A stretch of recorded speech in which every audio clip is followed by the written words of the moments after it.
आशिक दुनिया के हर मुल्क में होते हैं, पर आज मॉस्को में मैं आशिकों के आशिक देख रही। गोर्की, चेखव, टॉल्स्टॉय, पुश्किन, मायकोव्स्की और कितने ही कलम के आशिक इस देश में हुए। कलम के, स्वतंत्रता के, मनुष्यता के आशिक और देशों में भी होते हैं, पर सोवियत लोगों ने जिस तरह इनकी छोटी से छोटी यादों को भी संजोकर सिर आंखों पर रखा है, इन्हें आशिकों के आशिक से कम कुछ नहीं कहा जा सकता। इनके नामों की सड़कें, इनके बुत, इनकी तस्वीरें बनाने के अलावा इनकी कलम द्वारा रचित कृतियाँ, इनके अंगों से स्पर्श किए हुए कपड़े और इनके हाथों से छुई हुई वस्तुएं, चाहे वो एक चाकू ही क्यों ना हो, ऐनक हो, कंघी हो, खत हो या चाय की केतली और एक प्याला ही हो, लोगों ने चूम चूम कर रखी हुई है। लोगों की अमीरी उनके खिले हुए चेहरों से हर जगह प्रत्यक्ष दिखाई देती है, पर इनके संग्रहालयों में जा खड़े हों तो लोगों के मन की अमीरी की भी थाह मिलती है।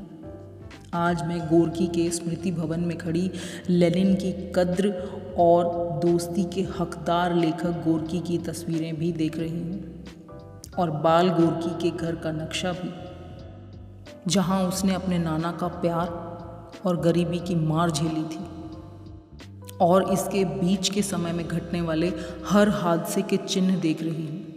वह पहली मेज़ जिस पर कोहनी रखकर गोर्की ने पहली कहानी लिखी, वह अखबार जिसमें उसकी पहली कहानी छपी। 1902 में गोर्की के घर के आगे जार के लगाए हुए पहरे की तस्वीर और गोली से बिंधा हुआ चमड़े का वह बटुआ, जिसने दिसंबर 1903 में जब अचानक जार के आदमी ने गोर्की की छाती में गोली मारी थी, तब उसकी छाती को बचा लिया था।